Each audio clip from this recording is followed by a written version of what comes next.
Good evening. I want to welcome you and call to order this meeting of the Floresville ISD Board of Trustees for this date, June the 5th, 2023 at 6:30 p.m. Let the record show that there's a quorum of board members present. Myself, Joel Odom, Ms. Diana Martinez, Mr. Jason Savoda, Ms. Mona Reed, Mr. Stephen Shawrock, Mr. Marshall Fleer, and Mr. Craig Moots. Furthermore, let the record show that this meeting has been duly posted in accordance with the Texas Open Meetings Act. Ms. Reed will now lead us in prayer as we stand together, followed by Mr. Moots as he leads the pledges. Dear Heavenly Father, we thank you very much for the weather, the rain, to make our lands more fertile. God, please be with the students as they're this summer, that they have a safe summer. Be with all of those the staff, I know there's some are off for the summer, but they enjoy and get themselves refreshed to start the new year. Dear Heavenly Father, be with those that are facing storms, tornadoes, fires, smoke. Please watch over our nation, watch over our city, watch over our county, watch over our state. And have us, the people that are here, that we have a safe trip home. In Jesus' name, amen. I pledge allegiance to the flag of the United States of America and to the republic for which it stands, one nation, under God, indivisible, with liberty and justice for all. Honor the Texas flag. I pledge allegiance to thee, Texas, one state, under God, one and indivisible.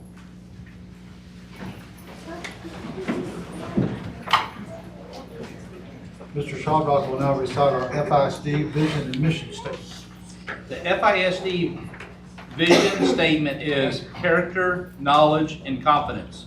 Our mission statement is FISD is committed to the development of innovative, lifelong learners who possess character traits to achieve personal and professional success. Right now, Ms. Martinez will recite our FISD goals. The FISD goals are excellent student outcomes, superior workplace environment, exceptional customer service and community engagement, and strategic resource management.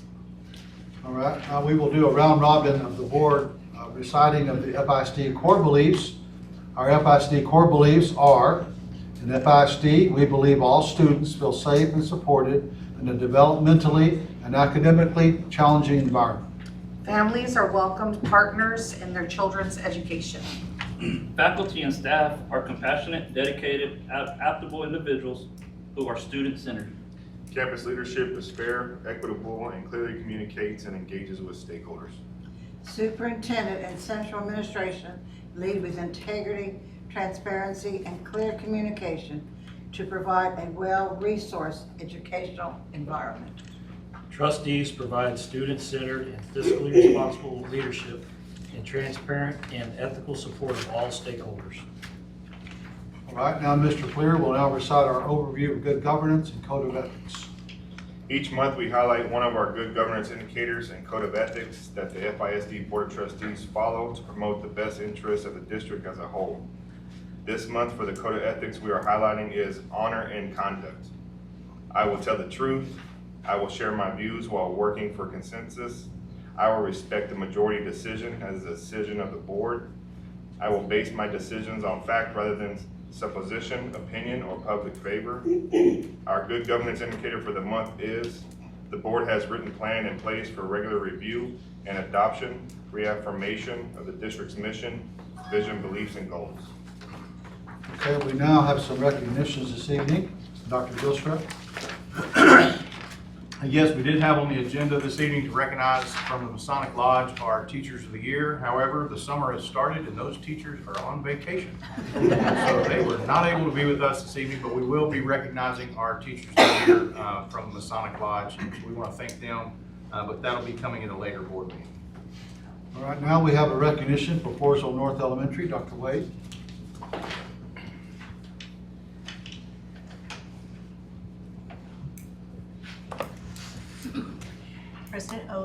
Superintendent Gilstrap and board members. I am honored to share that Floresville North Elementary has been named as a Capturing Kids' Hearts National Showcase School in recognition of their commitment to strong, authentic relationships that support academic growth for the second year in a row. And as you can see, Ms. Brooks brought their banner, and they soon will have a second heart for this last school year. So through the National Showcase Schools Award, Capturing Kids' Hearts recognizes and celebrates schools that go the extra mile each day, creating social emotional safety on school campuses that is conducive to learning. This year, only 468 school campuses across the United States were selected as a 2022-23 Capturing Kids' Hearts National Showcase School. The National Showcase Schools are chosen annually through a careful selection process that includes measuring key performance indicators, gathering campus data, and surveying staff and students. The National Showcase Schools are recognized for their excellence in creating safe and welcoming environments where students are relationally connected and eager to learn.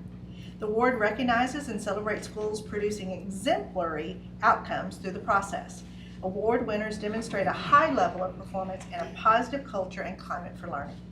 Because of the rigor of the evaluation process, the Capturing Kids National Showcase School Award is both a high aspiration and an exemplary recognition of excellence. When asked to reflect on this award, Ms. Brooks shared, our faculty and staff should be commended for their focus on well-being, culture, and connectedness while improving academic outcomes. We are proud of the consistent efforts our F&E administrators and staff make to ensure each student feels supported, connected, and valued on the campus. Congratulations, F&E and Mrs. Brooks, on receiving this distinction.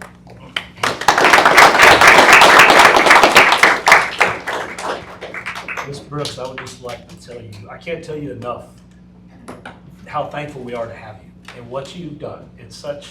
You set like such a high standard in everybody around you, from administration to teachers and everybody, especially the kids. My kids love you. We actually said something, my wife and I were talking about moving out further in the country, and they're like, we are not leaving our school. We love our teacher, we love Ms. Brooks. So that shows a lot when the kids show that kind of passion that early in life. So can't thank you enough, and congratulations, that's such an accomplishment. Again.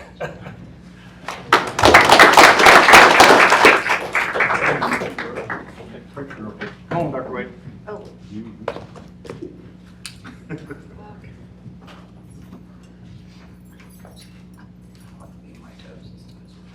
Ready? 1, 2. 1, 2. Okay.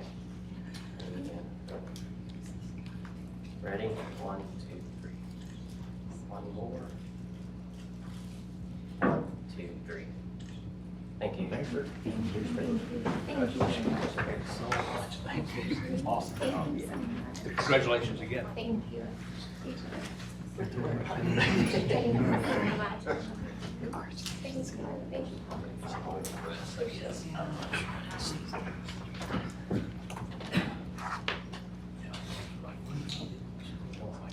Now we have our golf academic all-state qualifiers. Coach Roars, would you please come forward and present the honors? Community members of the school board and Dr. Gilstrap, tonight it's my honor to come to you and one last time to finish the 22-23 school year to recognize all state recipients. We've had a tremendous amount of success in the athletic department. We've had kids perform at high levels across the board. But probably the thing that we're most proud of is their dedication to being the student part of a student athlete. And this is no exception right here. We have two tremendous individuals. Coach Burton and Coach Noy are going to introduce the two golfers. All right. I have Coleman Street. Coleman's one of those golfers that you never had to worry about him doing the right thing. And it's not surprising that he's honorable mention for academic all-state. Good job.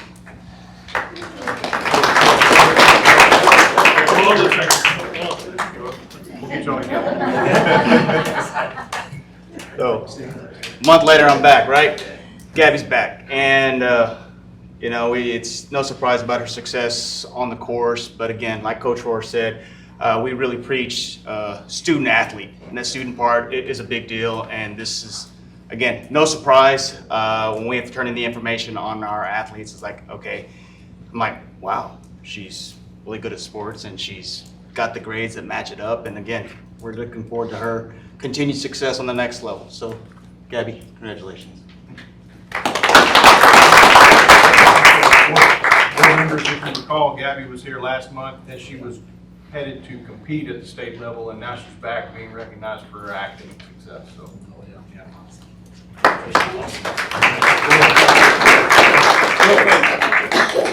Congratulations on being considered, the student athlete. Golf is challenging. I play it.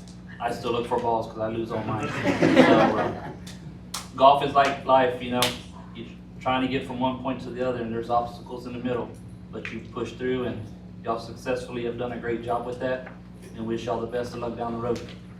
Thank you. come on, Coach. We're going to get over here.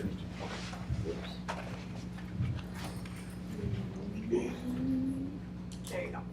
1, 2. 1, 2. Okay. Ready? 1, 2, 3. Again. 1, 2, 3. Thank you. Congratulations, Coach. So seeing you again. Congratulations. Congratulations. Not much will take. Thank you so much for all the dedication. Coach, thank you so much.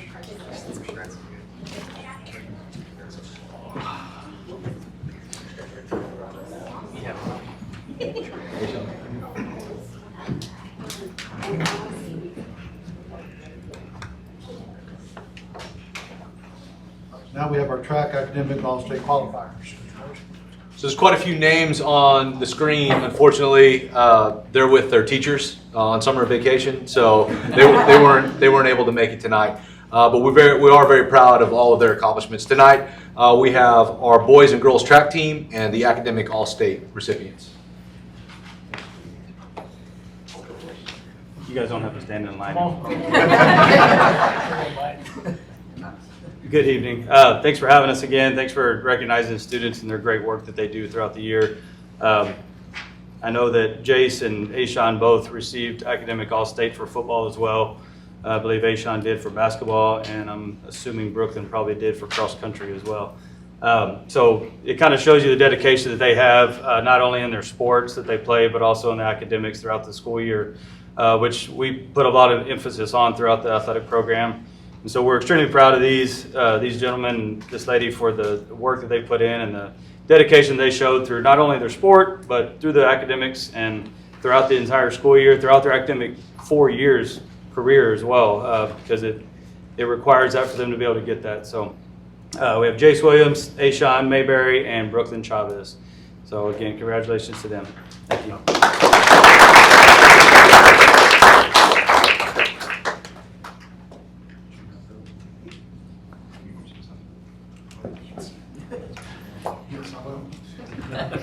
I am so proud of all of you. You have worked hard, not just in the classroom, but also in athletics. And I wish I could run as fast as you could run. The only time I run as fast as you run is if a bear is chasing me. And y'all just do a wonderful job, and we're so proud of all your accomplishments. And congratulations on a high school career that tops them all when you get to this point in your career. All of you have done an outstanding job. We are so very proud of you. Congratulations.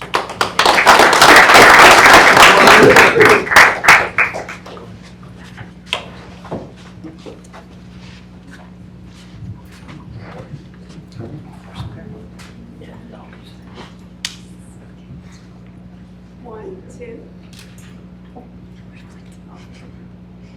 1, 2. Okay. 1, 2, and 1, 2, 3. Oh, Come on, come on. wait a minute. Hold on, hold on. One more. I got it. Got it? Good. Thank y'all for not being on summer vacation.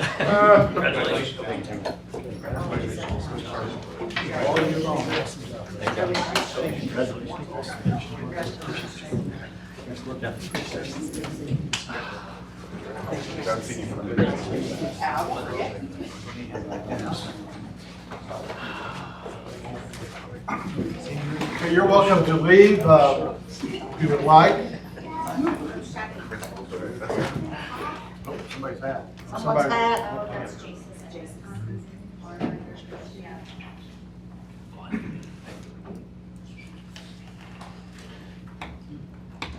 All right, Ms. Petrie, do we have any public comments? Just one, okay.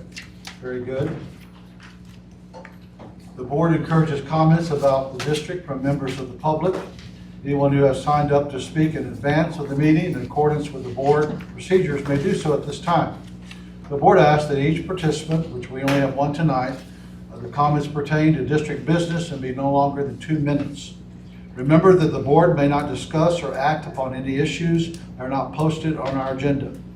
In addition, the board has adopted policies to provide prompt and equitable resolution of complaints and concerns for employees, students, or their parents, and the general public. Copies of our district policies and procedures on public comment and filing complaints are available at our website. At this time, Ms. Moore will come, and you have 2 minutes, and Ms. Petrie, if you will please start the time when she begins. Good evening, FISD school board members and Dr. Gilstrap. My name is Stephanie Moore. I am the co-leader for the Girl Scout troop of 559, and I would like, because Girl Scouts is girl-led, I would like to introduce Cadet Amelia Moore, who is not only a member of Troop 559, but she is also a member of the Girl Scouts of Southwest Texas Public Relations Team, and she's going to continue to talk what we're doing. Our troop is here tonight to witness and participate in a civil engagement that affects us. This is one of the many activities we must participate in our Citizens Patch. Even though we are young, Girl Scouts help us discover new interests, test our skills, and eagerly participate in our community. Our troop has participated in several community activities and is making a change with each of us. Girl Scouts isn't just selling about cookies, although who doesn't look forward to January when it's cookie season arrives. Girl Scout goals is to inspire, prepare, and mobilize girls and those who care about them to leave positive change through civic engagements and become active citizens. Encouraging girls to speak up and advocate for issues and ideas important to us is not new. In fact, even before women could vote in the United States, Girl Scouts could earn this very badge we are earning now by displaying knowledge of government and how to get involved. Troop 559 is comprised of several girls who go to FISD, and we are excited that one of our own Girl Scout Troop 559 moms is sitting on this very educational board. We get to see firsthand and leader in action while learning we can lead.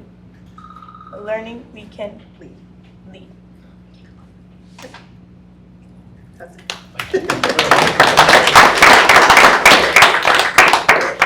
Thank you for your comment. Yes, nice positive. I got a daisy.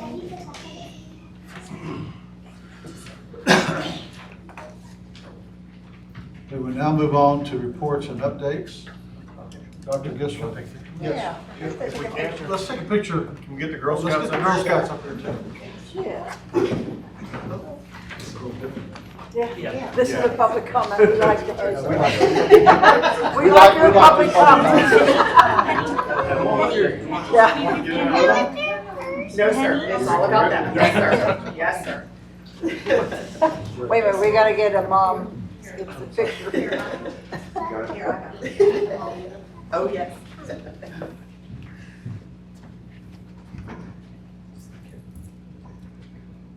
Oh my goodness, what do we Ready?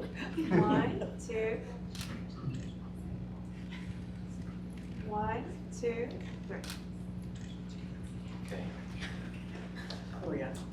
1, 2, 3. 1, 2, 3. Thank y'all very, Thank y'all very much. You go up here and shake your hand. Thank you very much. Good job. Thank you, ma'am. I've got 3 of mine. Congratulations. Congratulations. Thank you. I'll do it again. Congratulations. There's your mama. Thank you so much. You did very well speaking. Were you nervous? Oh, you did well. You did just fine. I shook your hand. I've got 3. Thank you. I got 5 in Girl Scouts. That was Thank you for the cookies and the comments. We'll be back. I am a result of the cookies. Smart laying the groundwork now. Very smart. We will now move on to reports and updates. Dr. Gilstrap. Yes, board members, before I get started on the superintendent report, a couple things that was included in my report. You'll see a list of recognitions from throughout this year. This is a culmination of the number of students and employees that we've represented in front of the board. You'll see a total of 122 recognitions. Do y'all have this one? Not yet. I apologize. I will get it to you. But so far this year, we've recognized 122 students and staff members for their outstanding character. They're reaching a state level, which is one thing coming to the board is whenever you reach that level of state. It's not a matter of being district or any kind of playoffs, it's reaching that highest level. And by the way, that 122, that does not include the 150 members of the band. Because we couldn't get them all in here. So that's outstanding. That's a statement of what our community believes in, what our district puts in there, and the number of academic all-states that are in there is something to be recognized, and so I want to thank you all for your dedication to that. So before I get too far into my superintendent update, I wanted to draw that to your attention. Since we've last met, we did have a culminating event in graduation, so I'd like to thank Dr. Farnsworth and his high school staff for putting on a great graduation, which represented our class of 23, as well as our community. Several positive comments about it, everything from the weather, which you know we can't control, to the way the ceremony went off. It was just a great night for the entire community. So thank you as a board for being there and for allowing us to be a part of that and making that come true for so many of our graduates. That's a milestone of many to come, but it is a milestone that they have to reach. So the Texas School Safety Center conducted an intruder detection audit on one of the campuses on Monday, May the 8th. The audit indicated that they did have one finding. Details regarding that finding are not available in public comment due to the security concerns. It will be discussed with our Safety and Security Committee in the executive session, as well as with the board in tonight's executive session. So we have completed all required corrective actions thus far, including staff training, and we'll be notifying the Texas School Safety Center in accordance with those guidelines. With us this evening, as previously announced, we do have Ms. Diana Wagner. If Ms. Wagner could please stand. I told her she didn't have to speak, but just stand. She is our new principal at the Early Childhood Center, and today is her first day, so welcome, Ms. Wagner. She brings a wealth of knowledge and experience when it comes to the pre-K program, Head Start program, and so we're just excited to have her on board and able to fill that position. So thank you, Ms. Wagner, for being on board. I think the first thing I told her whenever I went in her office this morning was thank you for being here. Thank you for showing up and doing it. As we continue our relocation here to the Early Childhood Center, that process has already begun. We've got some classrooms that already have materials being moved over, and they are finalizing that. Thus far, at this time, we have 114 that are currently enrolled. That was as of Friday or Thursday whenever we did this report. So that may be a few more now. Our goal is to reach 150, which I feel pretty comfortable in. At this point in time in the registration enrollment process, that's a pretty good number to have, 114. So We are well on our way to getting this place full of 3- and 4-year-olds. The 88th legislative session in Austin has concluded, and several bills addressing public school education are pending the governor's approval, and they are sitting on his desk. Over the next coming weeks and months, several organizations, including TEA, will be reviewing the new laws and providing the required legislative update for all board members. So all board members, once those updates start to become available, all board members across the state are required to complete that legislative update. There will also be adjustments made to our student code of conduct and our policies. Those recommendations will be coming. So one of the things that the board has to approve is our student code of conduct. That we'd love to get that done before the first day of school, but with the legislative process, a lot of those new rules that are coming into play September 1st, they'll have to go through that process of rewriting some of those things for our student handbook. Also, as we always talk about policy updates, policy updates will be coming out over the next 6 months to a year, and they will incorporate legal updates as well as local updates that are required with some of the new laws. By the way, I did get today, we got policy update 121, but we just got it today, so we haven't even had a chance to really go through it yet. So that'll be coming up in August as well. One of the things not included in the public school bills that have been passed is anything to do with funding, new funding for public schools. That did not come through. And so we are pending any type of special session that the governor may call to potentially address that over the coming months. There are some minor funding adjustments in current law. So we are building our budget off of previous law, which is still current. There are some funding adjustment, formula adjustments that are in there. So we will be seeing a little bit of new funding, but the substantial amount of funding has been held up in the legislative process with the discussion about educational savings accounts versus teacher pay raises and things like that. So this inaction will directly impact our budget development process as we try to be conservative, and we will impact our ability to meet our identified goals of taking care of and prioritizing raises and time for our staff. That's been an identified priority for the board and for the district, and as we go around our listening tours, that is what has come up from our staff is time and money. And so that has been our priority.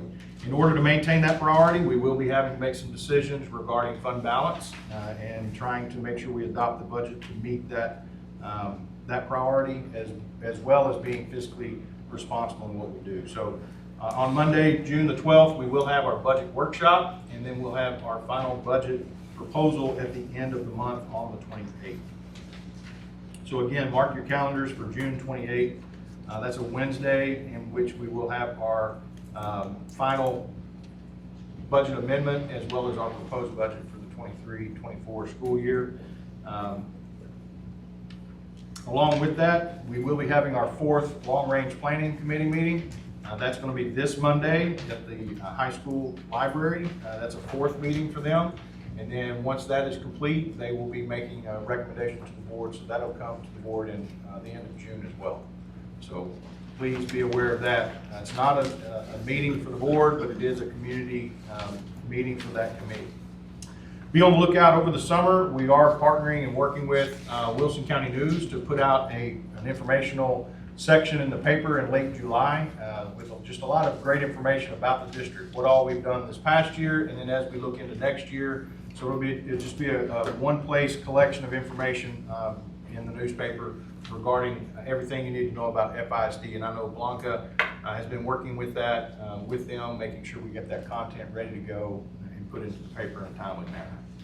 Included in the packet is an updated board calendar as well. Make sure you kind of jot those things down. They are subject to change, those meeting dates, but they are currently scheduled for throughout the year. There are some minor adjustments because of holidays and things like that. Per policy DEC local, from April the 1st through August the 31st, the board designates the superintendent the opportunity to offer employment contracts. So we have provided for you an update on those employment contracts that have been offered. And please let me know if you have any questions regarding that.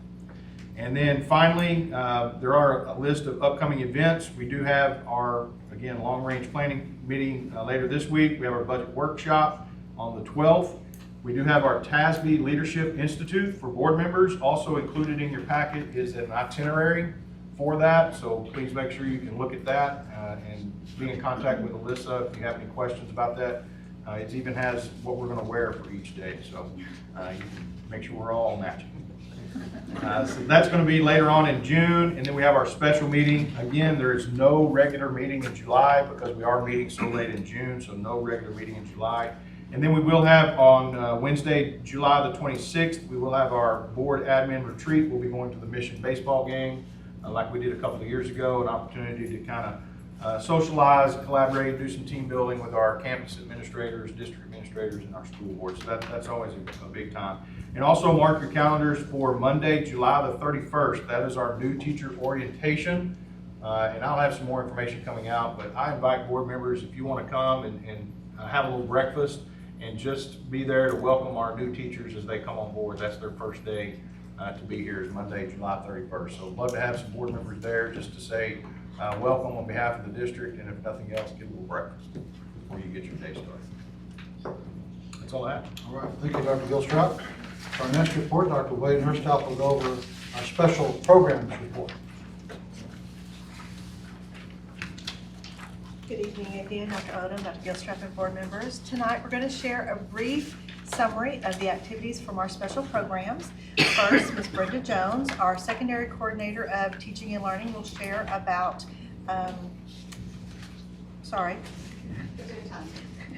Gifted and Talented. Sorry, I got too many programs in my head. Dr. Greta Warner is off today, so I'll be pinch hitting about bilingual and ESL, and then we'll follow up with Ms. Leanne Marshall with our CTE programs. So first, we'll begin with Ms. Jones.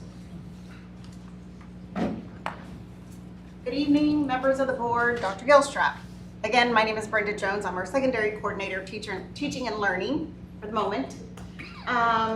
So Gifted and Talented, this year we had 327 students, which made up 8.1% of our student population. TEA recommends 4 to 7%, so we're a little above that average.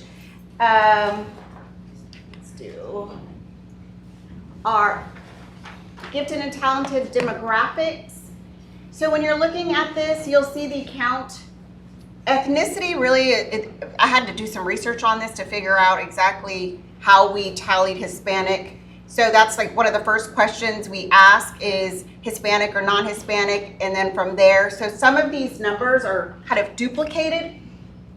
You'll see that 11, we have Indian Alaskan, 7 Asian, 11 African American, and 311 white, and 159 Hispanic Latino, but that also includes, they're included in some of those other numbers, if that makes sense, because my numbers weren't adding up and I was trying to figure it out, so I had to call technology and say, how do we do this? And so they helped me out with the numbers. That's why if you do look at it, it adds up to more than 337, because some are actually multi-race. Correct. Let's see, 80%, TA recommends that 80% gifted and talented in each of these races matches 80% of our student population. And as you can see, we're above all of them with the exception of Hispanic. We're a little low there. Kindergarten screening this year, we screened a total of 235 kindergartners. Of those, the screening is like it's a pre-test. It's a smaller version of the big test. We went ahead and tested 68 kinder students, and from that 68, 14 were identified to receive services. And our spring referral window, we had a total of 81 students that were referred, meaning 81 students were tested. And from that, 20 were coded as a GT. And then you can see there's some demographics there. Five of those students are economically disadvantaged, 2 special education, and we didn't have any EBs or 504s. Any questions on that? I don't know if I'm supposed to say that. Sorry. I have a little video. This is one of our kinder students. So let's see, they started receiving services in March. So from March to May, she worked on this project. The clarity is not very good, but hopefully you can hear what she's saying. It's precious. Did I do it? No? Let her just click.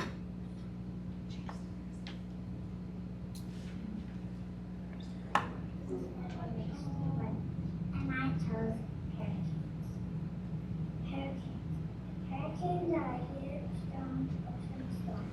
They can bring big waves, strong winds, and heavy rain to shore.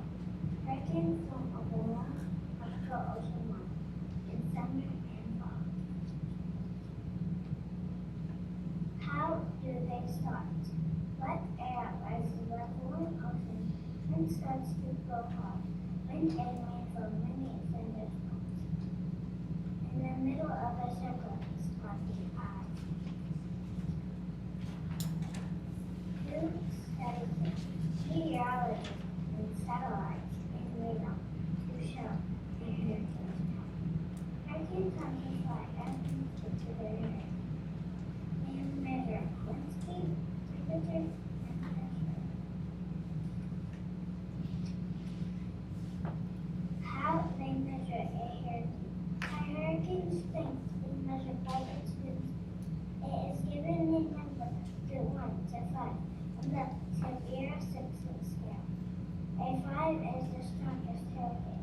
1 is weakest. Preparing for a hurricane. Hurricanes can destroy songs with wind and flood. Listen to the book on radio and TV.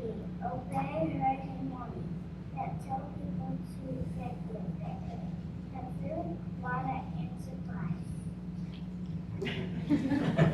I was just impressed that she was reading her cards and stayed focused, so wanted to share that.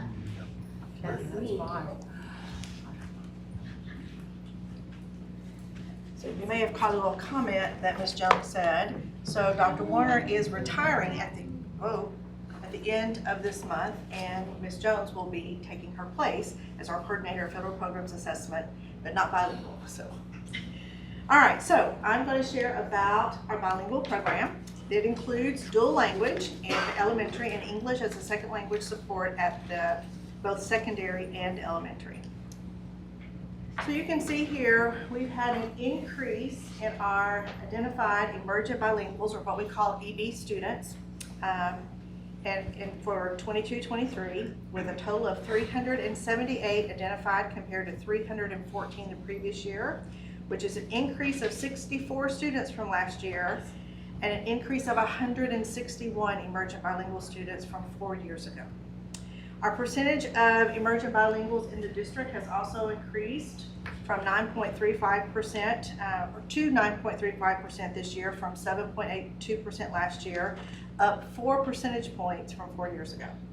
Emergent bilingual students do generate some additional funding for the district through Title III from the federal government and our bilingual ESL allotment, so the funding amounts you also notice will have increased.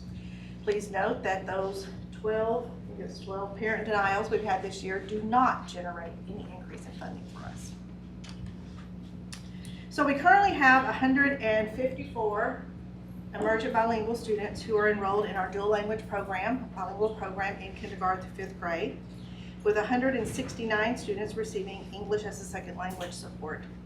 At the secondary level, we have English as a second language support for 46 students at the high school and 70 students at the middle school. And you'll notice this alternative ESL coding is due to the fact that we have an ESL waiver at the high school for a teacher who's not fully certified for ESL. And then the 12 parent denials give us that total of 378 students. Here's a look at the program by grade level.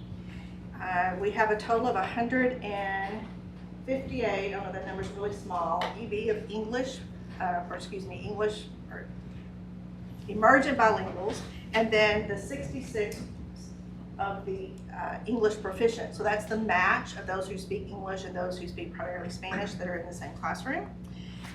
And then you'll also notice the small number in 5th grade in dual language, because we only offered this year dual language at North Elementary. Next year we will be adding a dual language class at South Elementary as well. And then also for the ESL students, there's 3 different levels. Content-based is for those 15 students who are with a teacher who is fully certified and provides all the content support, English support. For those who are in pull-out, the 162, they're with a teacher for English language arts only for the English development instruction. And then I already mentioned about the alternative ESL. So highlights for this year are that we've been able to fund a bilingual interventionist to work with our students for pre-K through 5th grade. Both the middle school and the high school provided trainings for teachers on ESL instructional strategies. Our dual language teachers received training on improving instruction. We also provided an instructional coach from Region 20 to support our emergent bilingual teachers. We had an increase in professional development offerings for several staff. Some teachers and staff attended the Title III Symposium, as well as we offered dictato training or dictation training. Of particular note is that 6 middle school students participated in the Close Up Austin. This academy is designed to bring the democratic process alive for students by providing hands-on instruction to examine the history and government of the state of Texas. Using simulations, visits to key historic sites, and a variety of workshops, students deepen their understanding of how the 3 branches of government interact and learn what it means to be an engaged citizen and begin to develop the skills necessary to make a difference in their own community. And then finally, we are waiting on TELPAS and STAR results, which will not come until August, to award LOAD credit, or language other than English, for students in the dual language program, because they can potentially earn Spanish 1 credit if they meet certain criteria. Next up, we have Ms. Marshall, who will be sharing about CTE.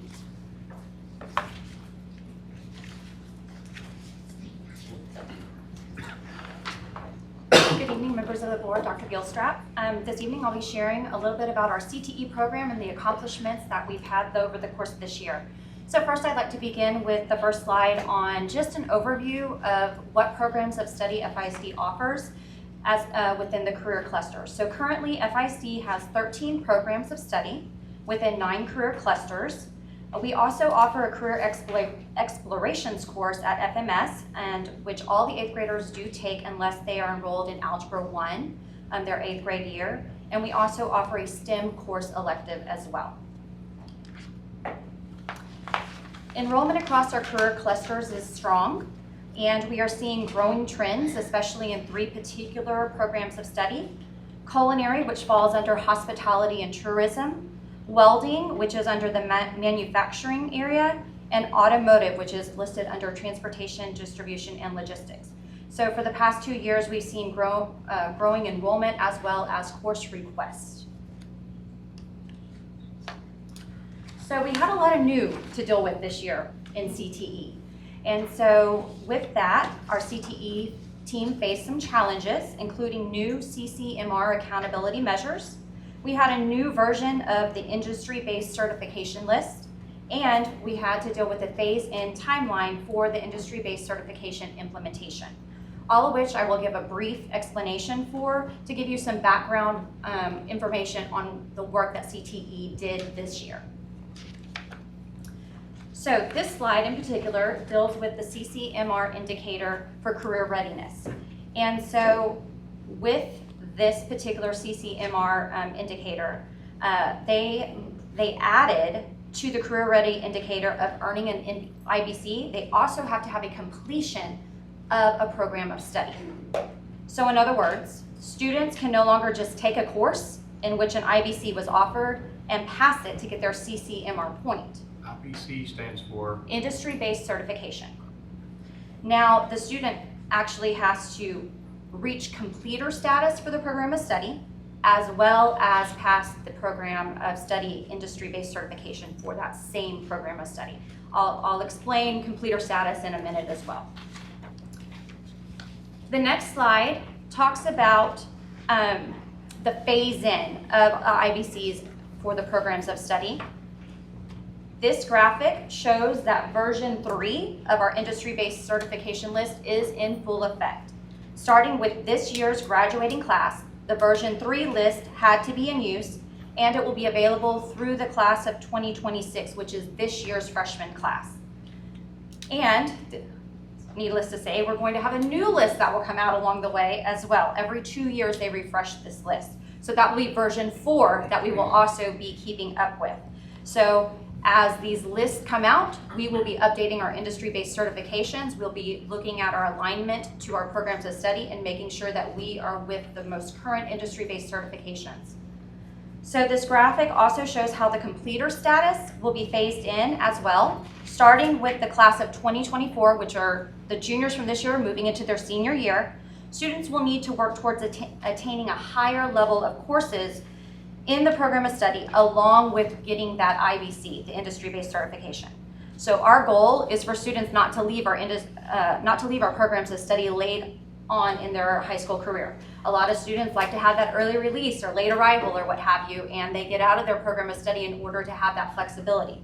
Our goal is to have students stay within that program of study, complete that program of study, reach completer status, as well as get those industry-based certifications so that they can be career ready walking out the door. With the graduating class of 2026, which is next year's sophomores, they will need to have both in order to get their CCMR point through that career ready status. So it's phased in as we go along. So next year's class, they'll need to have an industry-based certification as well as have a level 2 or higher CTE course in that same program of study. So when I talk about completer status, we're looking for a student to be auto-coded through TEA as a code 7. And so what does that mean? That means that in order to be a completer, a student has to pass 3 or more CTE courses, and one of those has to be at a level 3 or level 4. So our coherent sequence of courses, we have a level 1 course, which is usually somewhere around where freshmen take, moving up all the way to where the seniors are, which is juniors and seniors that take level 3 and level 4 courses. So they gradually move up as the courses get more advanced. So we're looking for 3 or more CTE courses for 4 or more credits and that IBC. This was our data as of the 21-22 school year. The data shows that we have a number of students falling, the number of students that fall into each of these categories, as I previously discussed. As you see, our data shows that we have a vast number of students falling into the concentrator category, which is the code 6. Again, we're pushing for that code 7. These students have completed 2 or more CTE courses for credit within a program of study. So our goal now is to increase the number of students staying in there, reaching that completer status, getting that code 7, and having their industry-based certification along the way as well. So, equipped with this information, CTE this year had to focus our work on a few different things. We had to stage some work in order to build a foundation in order to meet these requirements. In doing so, we realized we had to align our programs of study to our TEA level of courses. We had to make sure that we had a coherent sequence and we didn't have any gaps there, that we weren't missing a level 1 or a level 3 course along the way. So that was the first thing that we did. We looked at our coherent sequences, looked at the alignment with TEA, and made adjustments. And we did have a few gaps that we had to address along the way. We identified IBCs off of the new list, and we had to make sure that we had an IBC within every program of study so that students could reach completer status. Teachers also began professional development to learn more about any new IBCs and even gain their own certifications towards these. In fact, both our culinary teachers gained their own ServSafe certifications, and they gained the ability to proctor the ServSafe exams this past year. We also had our IT and STEM career cluster teacher, Mr. Flood. He obtained his own IT fundamentals certification this spring, and that provided him insight into what his students were going to be asked about through the certification process. We also had to bring our counselors on board. So our counselors were provided professional development regarding their CCMR updates and the alignment work that our CTE team was doing. And we began collaborating more effectively with our counselors to ensure students were following the coherent sequence and making sure they reached that completer status. Our CTE team developed SMART goals in regards to IBC attainment, and we started tracking more closely our student progress and percentages towards earning these certifications. So this particular slide was from last year. And I want you to note that at this time last year, FHS only had a total of 160 certifications, and we only offered 9 different IBCs. as compared to this year. I'm happy to report that we have 344 industry-based certifications that were earned across all of our programs of study this year, and we've offered 19 different industry-based certifications. And most of these, of course, are new for this year. So we've done a lot of groundwork, and we have baseline data, that's that last column, in regards to what was the passing percentage for each of these industry-based certifications. So we have good indicators of where we are, so we can work towards improvement for next year. And that's going to go a long ways with teacher professional development and things that they're doing this summer. So, in looking at what we've accomplished, we've set out some goals for this upcoming year. One of the things that our CTE team has talked about is implementing more CTSOs, which are Career and Technical Student Organizations, similar to Skills USA or TAFE or FFA. You're very familiar with those. They've come to present all the great awards that they've achieved and accomplishments over the year in prior board meetings. But now we want to look at expanding those opportunities because we know that students need to practice these skills and hone in on these skills. So CTSOs provide them the opportunity to do so. We also want to recognize our students for obtaining IBC and completer status. It's not an easy thing to do. Kids have to put in the work, they have to stick with it. And so one of the things our team has been very adamant about is trying to put together a criteria for students to earn a CTE honor cord in the upcoming school year. We also will be working on additional teacher certifications pertaining to industry-based certifications such as Adobe Creative Cloud, and additional ASE or Automotive Service Excellence certifications for our teachers. We want to increase our passing percentages. As you saw in the previous slide, we had a column that kind of gave us our baseline data. And so our first goal is to get everybody to at least 70% or higher, and those that are already there, we want to maintain and increase that percentage to an even higher level. And then we want to explore possibilities for additional programs of study. We know there's other interest in other areas, maybe expanding choices within what we already offer, as well as looking at possibilities for a program of study in construction or possibly even through our sports medicine classes. So, do you have any questions for me? Was that space in there, COVID may does not have good numbers, right?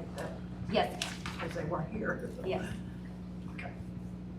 So do we have enough instructors for everybody, everything we're doing? Because, we're talking about expanding too, so we'd love to have it, but, Right, so what we will do, we'll look within our current teacher team, and we have teachers who have certifications that can actually lend themselves to, for example, the construction program of study.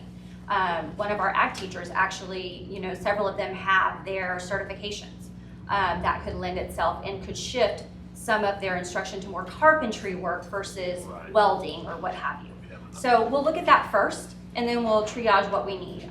With the growing number of enrollments and wants for those particular programs of study that I talked about earlier, culinary, welding, and automotive, that is something that we're going to have to look at.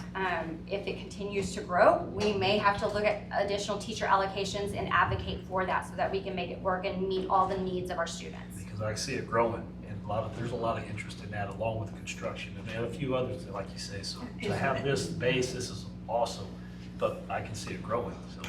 Absolutely. One of the things you have to look at that is course request. Right. And then, there are X number of students. It's not like we're getting new students that are going in there. So there will be a shift in this interest in this field to this interest in this field. And now you've got to adjust your master schedule to meet that demand. So it's a working puzzle piece. It is. We're It is, constantly yeah. making adjustments and looking at that. That's one of the main things that we do when we get our course requests. Yes. We have nursing more, didn't they? We have a lot more interest in nursing. Yes, right? that is one of the Because the growing hospital ones. board, we said Floresville added more, and I went, okay, good. Yes. So it looks like your two larger programs of participation and passing is welding and floral. So are we able to see those kids with those skill sets graduating from Floresville and actually using that and making that a successful career? Yes, so we've had quite a number of students get their floral certifications, so that's Yeah. really neat to see. Sure. So they can go right out in business. We actually had a student who graduated in the previous year start her own business, the Rustic Palm. And so that's really neat to see Miss Fazy doing that. So it's exciting to see that, and she can be an advocate for other students who want to get into that type of work. So I know HEB and other florists around the area are looking for students who have those skill sets as well. It's really neat to see this finally taking hold and seeing the numbers, because we talked about it for years and y'all are doing such a great job molding this thing and getting it out there. It's like, not everybody's going to the military, not everybody's going to college. We've seen that, we realized that years ago, so to see this actually kind of walking on its own is really awesome to see. And what's really neat are those students who actually have these certifications who do want to go on, and this is a way of funding their education further. They can work while going to school. Yep. It's awesome. Any other Thank you. questions? Okay, thank you so much. Any other questions for myself or Ms. Jones about the other programs? I need this. All right, great, thank you. For our last report, Mr. Rios will come and go over the optional flexible school day program. Board members, just as Mr. Rios comes up, this is a program that was mentioned prior to. We were looking at some options for some targeted students, and so we've been able to identify a program that are going to meet the needs of a certain portion of our students, and that's what this is here. Tonight is just for information and presentation. However, it will require board action if the board so chooses at the end of June at the 28th agenda. So it'll be included on there for consideration. But for tonight, it's just informational purposes, so I want to turn it over to Mr. Rio. Right, so good evening, board. Dr. Gilstrap. As Dr. Gilstrap said, this is going to be general information. I'll provide to you at the end of the presentation. If you have any questions, just ask and we'll try to clear them up. So for the purpose of the FAST program, the program is being created to give students the opportunity to regain or capture credit, satisfy the academic requirements for graduation, and increase attendance. FISD has an increased dropout rate, graduation rating of approximately 92%, and a declining attendance rating since 2018.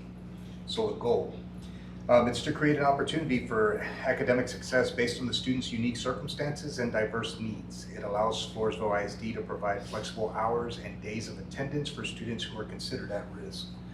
So some of the barriers that we've seen for attendance could be work-related.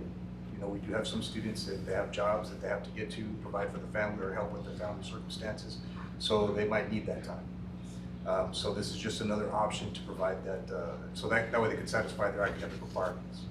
Another issue could be anxiety. I know that on our campus we have a lot of students that they show up to us and they do a little bit better there at alternative school just based on the fact that there's no distractions. They're able to come in, small group setting, they're able to work with individual teachers, and they're able to get that need to satisfy their academic requirements. So that's kind of the thought process behind it, because we've seen some success with it at DAP.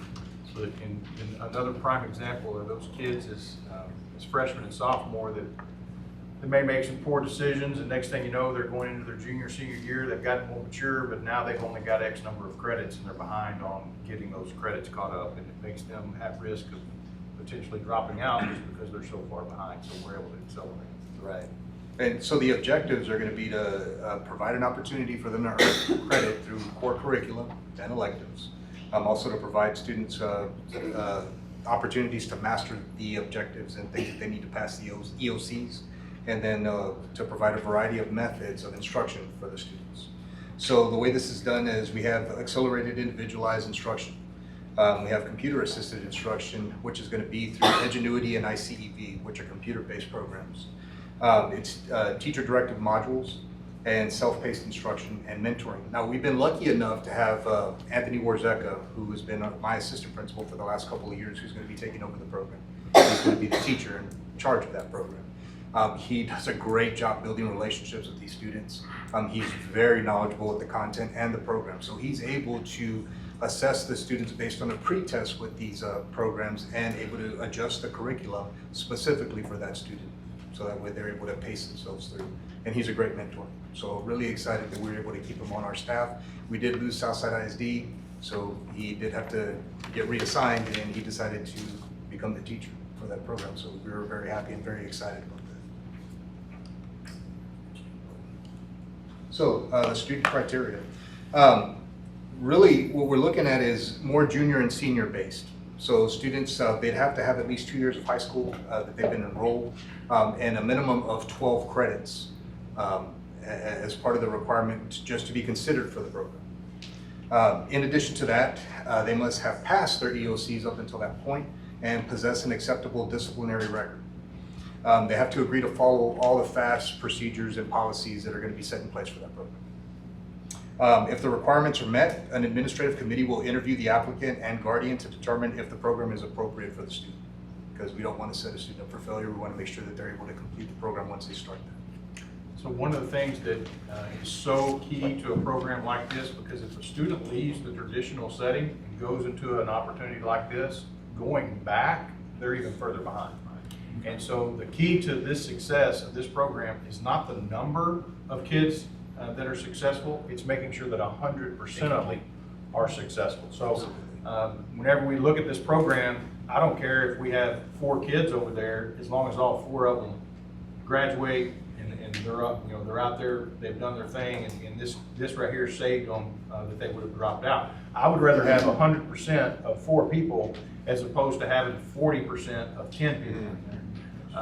And the other thing is, it's not, this is for a particular group of kids. It's not for a kid that wants to graduate early just because, you know, they're accelerating. It's not for students that just want to, we're going to go over the attendance requirements because they are different.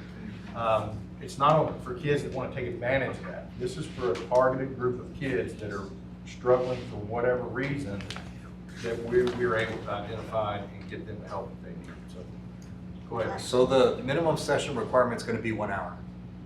So the student can't show up for 1 hour a day. They must be present for at least 240 minutes a week. Now, of course, these students are already behind, so we want them there for more than an hour. We're definitely going to encourage that. The sessions are 2 hours long within the school day. So in order for us to get our full ADA, we do want to make sure that they're there for at least 240 minutes for the entire week. Now, if you look, our sessions are, first session is going to be 8:30 to 10:30, second 10:30 to 12:30. There's going to be nothing going on from 12:30 to 1:30. That's going to give Mr. Warzeka time to eat lunch and also to get prepared for the next session. And then the last session of the day is going to be 1:30 to 3:30. Now, it's staggered differently with DAEP. DAEP actually starts at 8 o'clock and it ends at 3 o'clock, and that's intentionally done. We don't want these students to really cross paths. We want to make sure that they're going into another end of the building and it is just their program, because we do want to make sure that they are not in any way affiliated with DAEP. We want to make sure that it's its own program, that it can sustain itself. Another thing I will say about the scheduling itself, this, because it is flexible, that's the whole purpose of it. So as we start this program, this is what we're looking at. However, if we get more and more kids in there, this could be if it gets some groundwork, this could be something that, hey, you know what? I got somebody that'll be here from 6 in the morning until 6 at night because, hey, I've got a job all day, I've got this, I can't come till 4 o'clock in the afternoon. We want to try to make it as flexible as possible once we get to that point. But this is just our framework starting out. Right. To see, let's see how this rolls, let's see how this works, and then if it gets some steam, we'll. I know that after I retired, I worked 2 years in the Choices program. And it was the grant for 2 years. And to see these kids graduate, they just, they left for, a lot of them, one student said, I left for a stupid reason. I said, because it took me 3 weeks to get him to finally graduate. Right. And to encourage these kids, because Mr. Rosecla, you need a cheerleader. Yes. To do with He's him. perfect. And we had, but our system was, I got a 21 and a 25-year-old sister graduated. So, they recognize them more, but I know this is a good program because I worked with these kids. One little boy, he got his theater arts, his elective, and he started to cry. And I said, why are you crying? He says, I'm the first one in my family to get a diploma. At that time, Miss Cheek was there. We made a big, when they graduated in between, did a bell, they went and rang it and stuff. And But I'm glad, because we need this for these kids that, you know, the kid got kicked out of the house. He didn't have any place to go. You know, so with that, he knew he could get a job and get an apartment instead of living in his car. And the other thing is, a student can come to all 3 sessions. I mean, so it's not like you can only come to one. Right. If you can be here all day, be here all day. So, and I was getting to that. So the sessions, they're not set in stone as far, well, they are as the time, but they can do an hour for session 1 and then come back for the full 2 hours for session 2. And then even in the third session with 30 minutes. I mean, we'd even be happy with that. So it's gonna really be tailor-made for the student and their need, whatever they're able to get to in a 10-door campus, where we're gonna do everything we can to bend over backwards for them to make sure they're successful in the classroom. And this will stop the dropout rate too. We're hoping. Any questions? So you have 2 items in your packet. One is the application, which will be considered by the board in June 28th, because the board has to approve the application, and then we'll submit that. The other thing you have is the handbook for this program. And so it's got some general information in there about the program. So feel free to look over that, ask any questions over the next few weeks. If need be, we can gather some more information and go from there. Now, they have to provide their own transportation there? Or? As of right now, yes, ma'am. Okay. Yes, ma'am.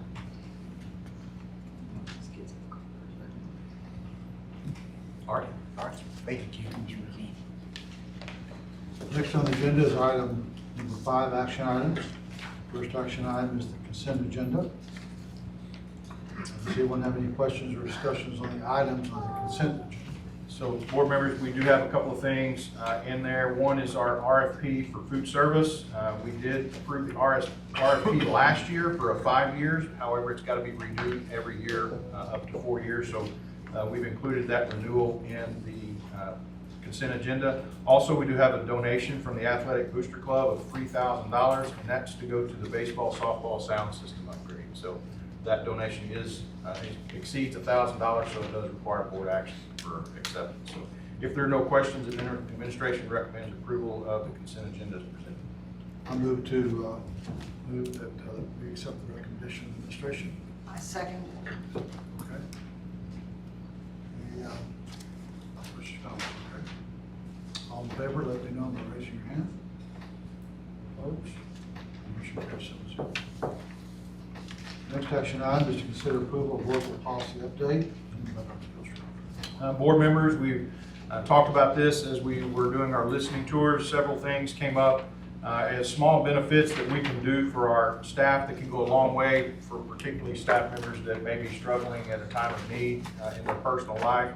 And so we did come up with some policy recommendations for DEC local. The policy committee met on May the 10th to review those and did not have any questions.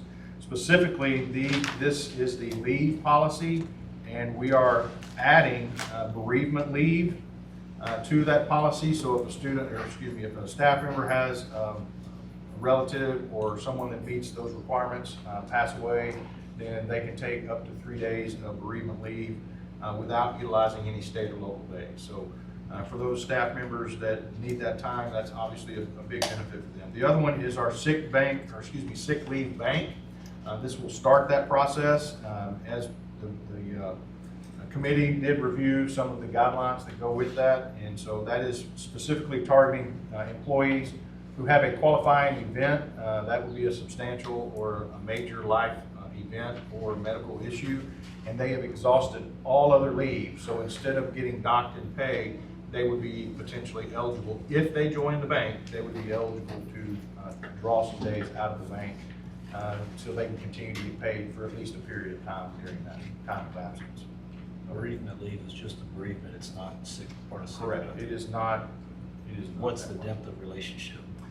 It is actually, we put in the policy the same guidelines as FMLA, so Family Medical Leave Act, that federal guideline. I don't recall exactly how depth that goes, but it's your parent, your sibling, your step-parent, step-sibling, in-laws, those things.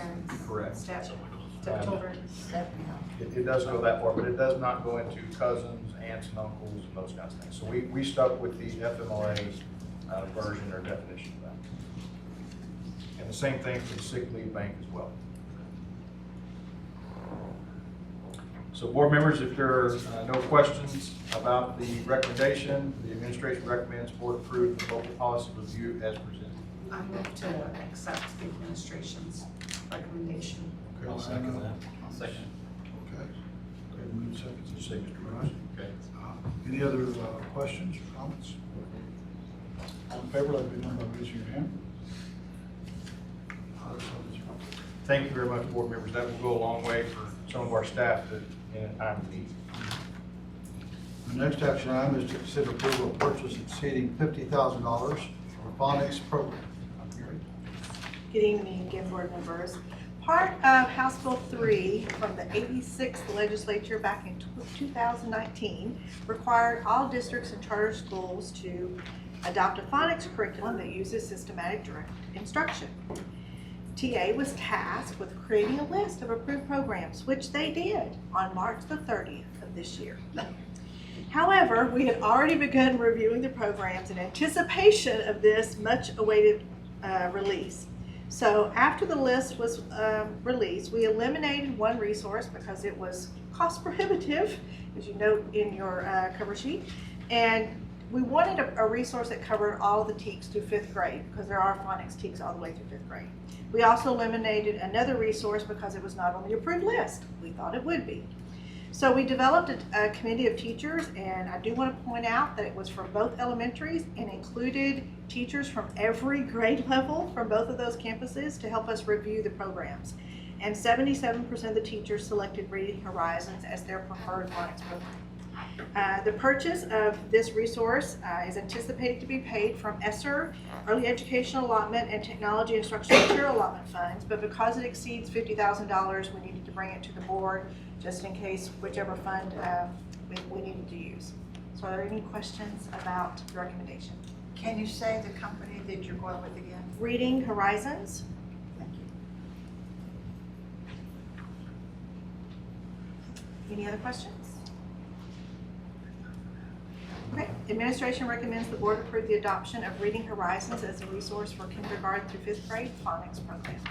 We have a motion to accept the administration's recommendation. Okay. Mr. Shadroff? And Mr. Mood seconds it. Okay, any other questions or discussion? All in favor of accepting the administration's recommendation? Let it be raise your hand. Thank you. Thank you, Dr. Wade. Next action item is to consider approval of budget amendment presented by Ms. Sager.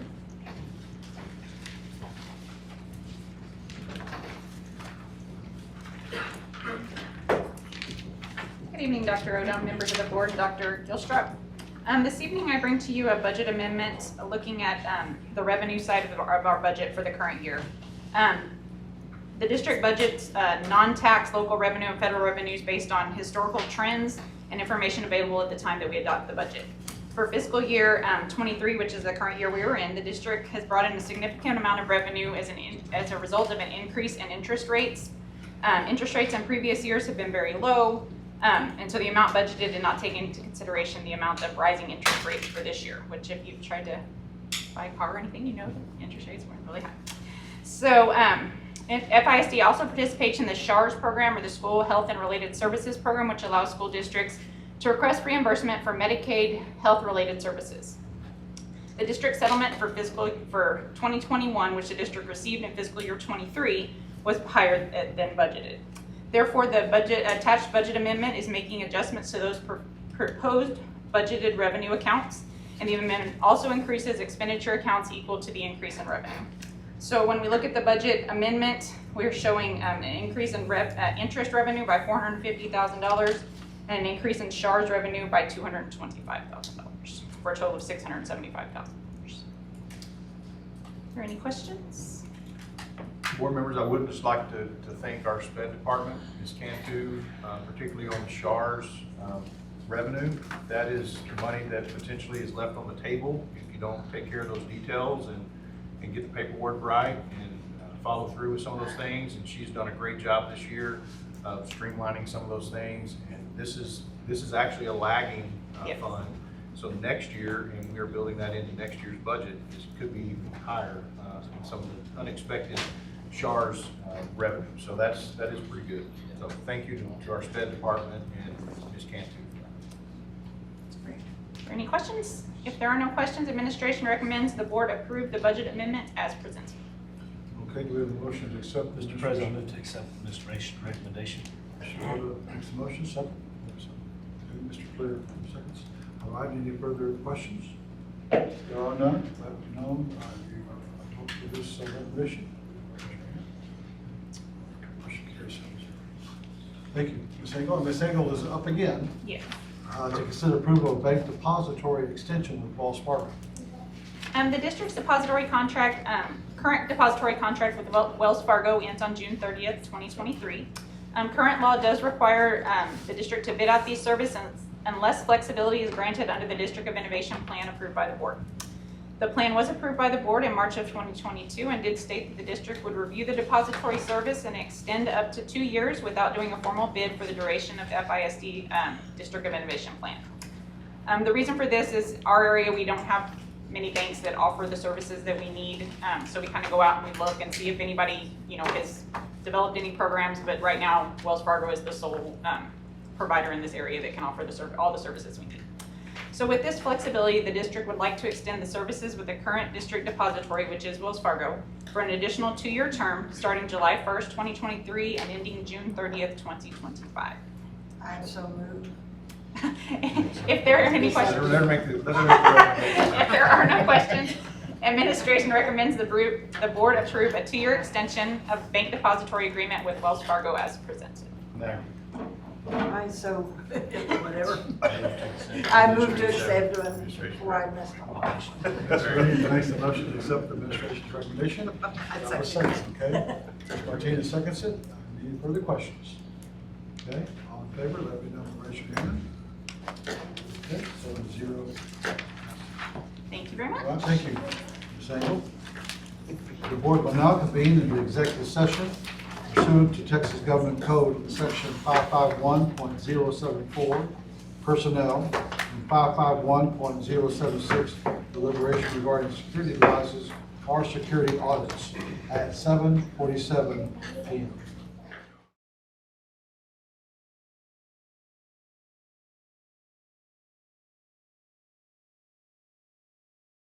All right, the board will reconvene to open session at 8:28 p.m. We have now concluded our agenda for this meeting. Is there any further business? Hearing none, the meeting is adjourned at 8:28 p.m.